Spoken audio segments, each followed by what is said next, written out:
சங்கத் தமிழர்கள்ல இருந்து சமகால தமிழர்கள் வரைக்கும் விரும்பி உண்ணக்கூடிய பழத்தை பத்தி தான் நாம இன்னைக்கு பார்க்க போறோம். அது என்ன பழம் அப்படின்னு கேக்குறீங்களா? அது சுட்ட பழமா சுடாத பழமா அப்படின்னு தமிழ் கடவுள் முருகன் அவ்வை கிட்ட கேட்டாராம். இப்ப தெரிஞ்சிருக்குமே அது என்ன பழம்னு. நாவல் பழம்.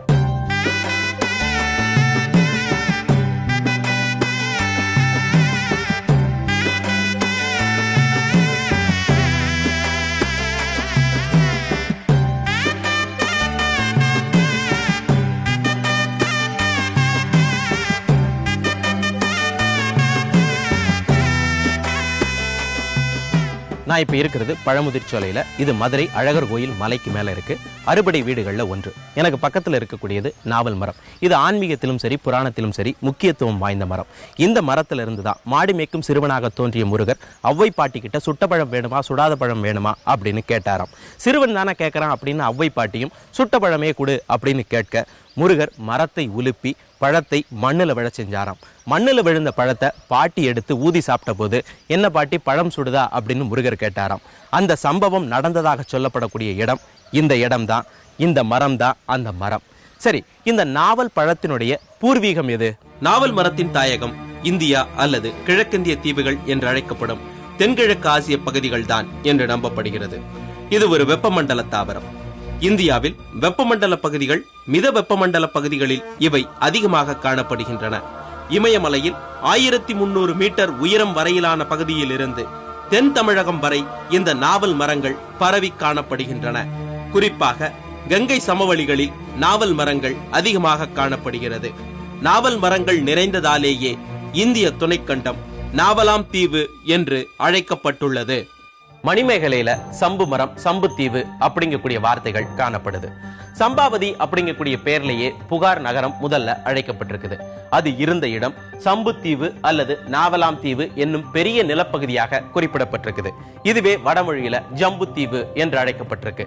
சிலப்பதிகாரம் ஆட்சியர் குரவையில நாவலாம் தீவின் மன்னர்கள் பாண்டியனது ஏவலை கேட்டு இருந்தனர் அப்படின்னு குறிப்பிடப்பட்டிருக்குது. சிலப்பதிகார காலமான கிபி 2ஆம் நூற்றாண்டுல நாவலாம் தீவு என்ற பெயர் மக்கள்கிட்ட புழக்கத்திலேயே இருந்திருக்குது. சேரன் செங்குட்டுவன் கண்ணகி சிலை செய்வதற்காக கல் கொண்டு வர இமயமலைக்கு கிளம்பிய போது இந்த நாவலாம் தீவில் உள்ள பிற நாட்டு ஒற்றர்கள் இங்கே வேவு பார்த்து கொண்டிருக்கிறார்கள். அவர்கள் காதில் விழும்படியாக நாம் வடநாட்டுக்கு பயணம் செய்வதாக முரசறிவித்து செல்லுங்கள். அவர்களது மன்னர்களுக்கும் நமது வடநாட்டு பயணம் பற்றி தெரிய வரட்டும் என்று சொல்வதாக குறிப்புகள் காணப்படுது. ஆக இந்த நாவலாம் தீவு என்பது நாம் இருக்கும் இந்திய துணைக்கண்டம் முழுவதையும் உள்ளடக்கிய பகுதி என்பதை தமிழ் இலக்கியங்கள் மூலமாக அறிந்து கொள்ள முடிகிறது. என்னோட இருக்கிறது GRD கிராண்டுடைய corporate chef mister Sitaram Prasad. இப்போ நாவப்பழத்தை வச்சு நீங்க என்ன பண்ண போறீங்க சார்? இப்போ நம்ம பண்ண போறது வந்து நவாப்பழம் ஸ்மூதி.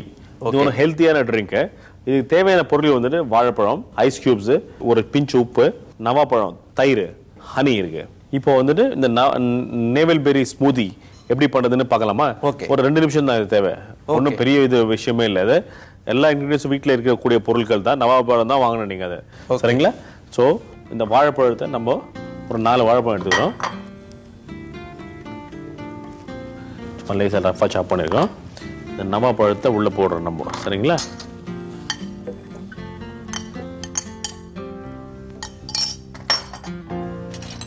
சும்மா கொஞ்சோண்டு ஒரு சின்ன சிட்டிக்கை வந்துட்டு உப்பு போடுறேன். ஏன்னா அந்த சின்ன லைட்டாக அந்த உப்பு இருந்தால் இதோட டேஸ்ட் சுவை வந்து நல்லா எடுக்குது. ஓகே, அதனால உப்பு போடுறேன். அப்புறம் வந்து தயிர்,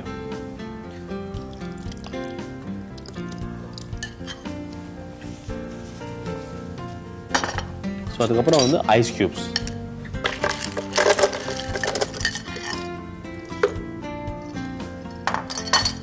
அதுக்கப்புறம் கடைசியாக நம்ம தேன்.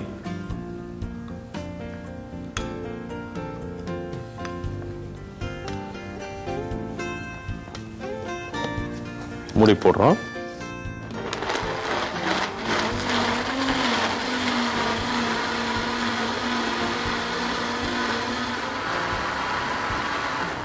இப்போ இந்த ஸ்மூதி ரெடி ஆயிடுச்சு. ஓகேங்களா? ஓகே, இதை வந்துட்டு நீங்க கிளாஸ்ல போட்டு டிஸ்பென்ஸ் பண்ணலாம். ரொம்ப நல்லா இருக்கும் இது.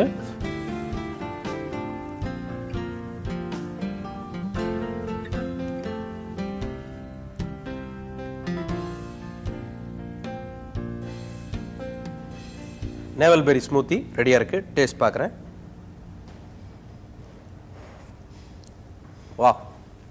அந்த நாவப்பழத்தினுடைய அந்த துவர்ப்பு, அதோட வாழைப்பழம் தேனுடைய இனிப்பு கலந்து இருக்குது. மொத்தத்தில் இந்த நேவல் பெரி ஸ்மூத்தி ஸ்மூத்தாக இருக்குது.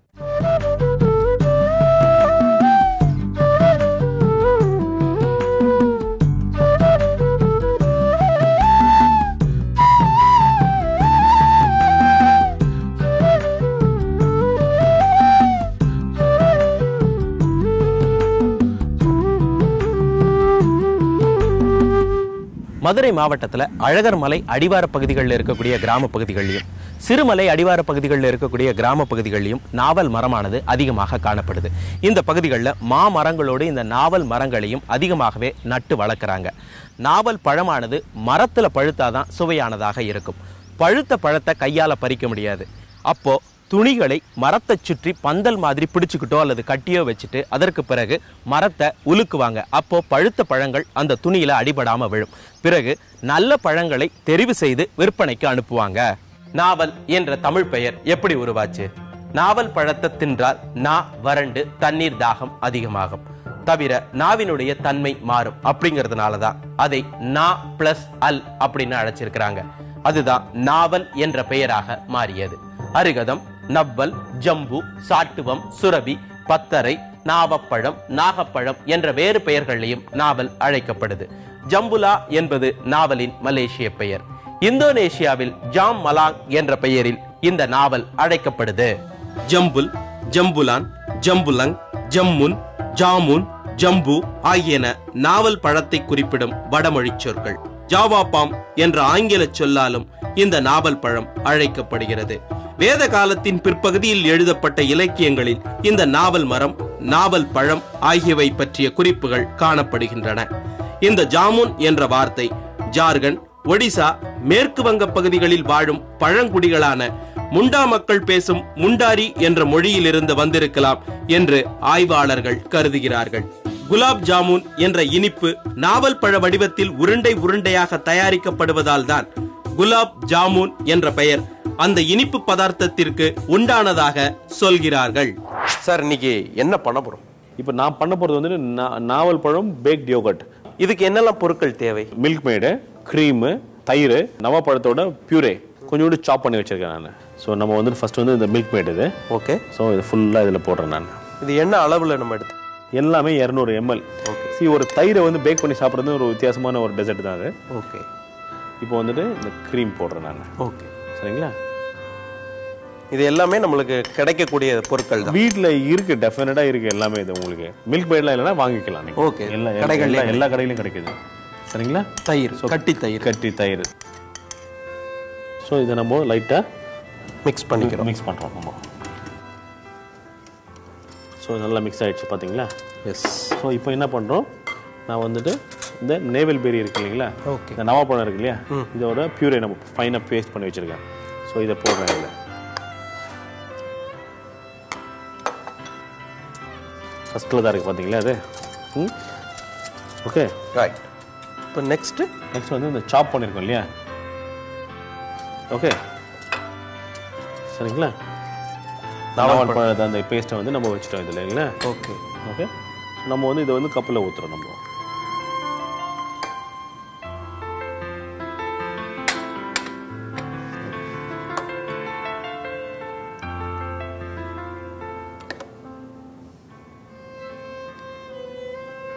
நான் இந்த கப்பில் ஊற்றிட்டேன் இல்லைங்களா. இப்போ தனித்தனியாக வச்சுருக்கோமா. ஓகே, இதை நம்ம கவர் பண்ணுறோம். ஒவ்வொன்றையும் தனித்தனியாக கவர் பண்ணுறேன். ஏன்னா இந்த தண்ணி வந்துட்டு அந்த மாய்ச்சர் வந்து உள்ளே போகக்கூடாது. ஓகே. ஸ்டீம் பண்ணும்போது மாய்ச்சர் வந்துட்டு உள்ளே போகக்கூடாது உங்களுக்கு. நம்ம இப்போ வந்து சில்வர் ஃபாயில் போட்டு நல்லா கவர் பண்ணிட்டோம். நெக்ஸ்ட் இது வந்து இதுக்கப்புறம் வந்து ரெடி. இது ஆல்மோஸ்ட் குக்கிங் பண்ண வேண்டியதான். இப்போ நம்ம வேலை ஒன்று அவனில் வந்துட்டு ஒரு தண்ணியில் ட்ரெயில் தண்ணி ஊற்றிட்டு அது மேலே வச்சு 40 minutes 50 minutes 170 degrees வச்சு நல்லாயிருக்கும். அப்படி இல்லை அப்படின்னா நான் அதை தான் கவர் பண்ணிருக்கேன், நல்லா டைட்டாக கவர் பண்ணியிருக்கேன். ஓகே. ஸோ அப்போ வந்துட்டு we are going to put it in the ஸ்டீமரில் வைக்க போகிறோம் உங்களுக்கு. ஸோ வந்துட்டு இருக்குல்ல பார்த்தீங்களா. ஓகே. ஸோ நான் இதை மூடி வைக்கிறேன். இது எவ்வளோ டைம் இருக்கணும் இது? இப்போ வந்துட்டு இது வந்துட்டு it will take nothing less than 40 to 50 minutes. Okay.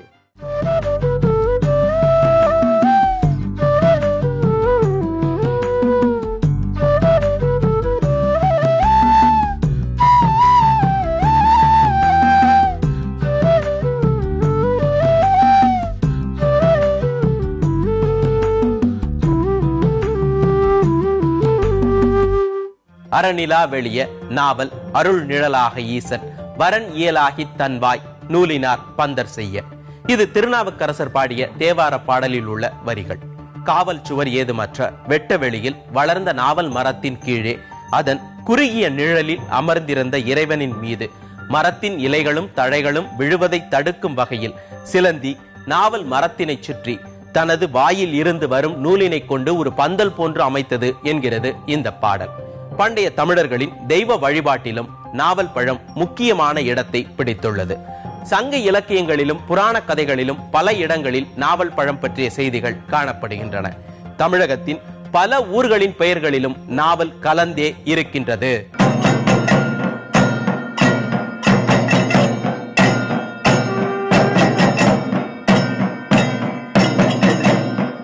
நான் இப்ப இருக்கிறது திருநாவலூர்ல இருக்கேன். இந்த ஊர் விழுப்புரம் மாவட்டத்துல அமைஞ்சிருக்குது.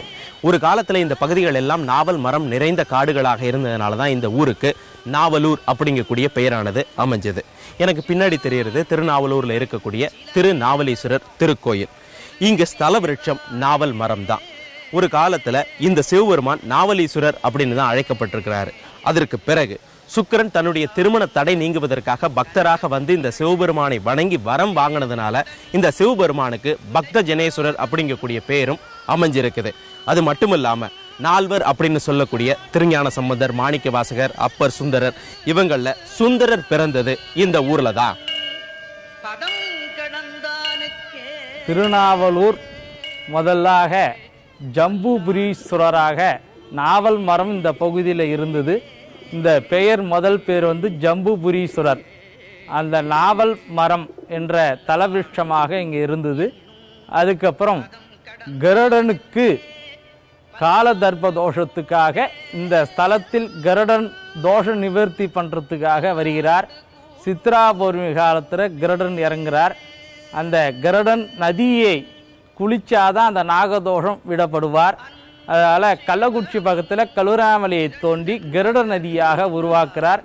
அந்த கருடன் நதியில் கருட பகவான் குளிச்சுட்டு வந்து நாவல் மரத்தில் இருக்கிற சிவபெருமானுக்கு நாகதோஷத்துக்காக விடப்பட்ட திருக்ஷேத்திரம்.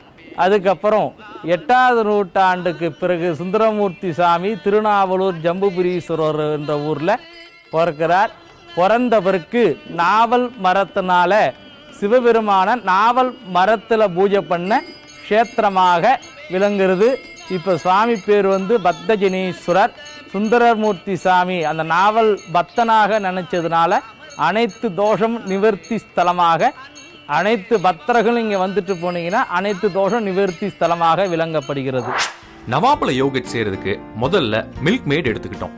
அதோட கிரீம் மற்றும் கெட்டி தயிர் சேர்த்தோம். இந்த மூணையும் நல்லா மிக்ஸ் பண்ணதுக்கு அப்புறம் அதோட நவாப்பழ விழுதையும் நவாப்பழ துண்டுகளையும் சேர்த்தோம். அதை நல்லா கலந்து கப்ல ஊத்தி 45 நிமிஷம் வேக வச்சிருக்கோம்.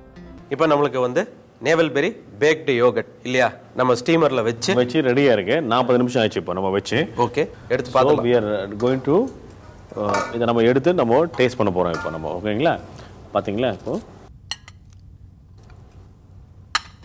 ஸோ இதை நம்ம பிரித்து பார்க்குறோம். நீங்கள் பிரித்து பாருங்கள். பிரிக்கலாமா நீங்களே பாருங்கள். ஓகே, ரெடி, செட் ஆயிடுச்சு இல்லையா? ஃபர்ஸ்ட் கிளாஸ் செட் ஆயிடுச்சு பார்த்தீங்களா?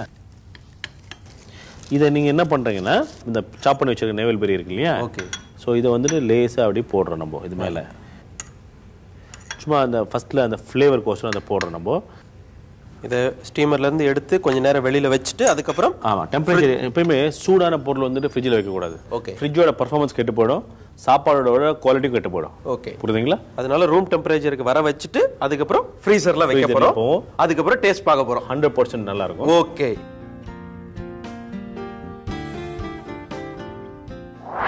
நாவல் மர வனம் ஒன்றில் நாள்தோறும் யானை ஒன்று இறைவனை பூஜை செய்து வந்தது. இதை பார்த்த முனிவர் ஒருவர் தானும் இறைவனுக்கு தொண்டு செய்யும் பாக்கியத்திற்காக நாவல் மரமாக மாற வேண்டும் என்று விருப்பம் கொண்டு தவம் இருந்தார். ஒரு நாள் நாவல் மரத்திலிருந்து நாவல் கனியை தவமிருந்த முனிவரின் மடியில் விழச் செய்தார் இறைவன். உடனே அந்த நாவல் கனியை முனிவர் மனம் உவந்து உண்டார். அடுத்த கணமே அவர் நாவல் மரமாக வளர்ந்தார். இறைவனுக்கு நிழலாக அமைந்தார்.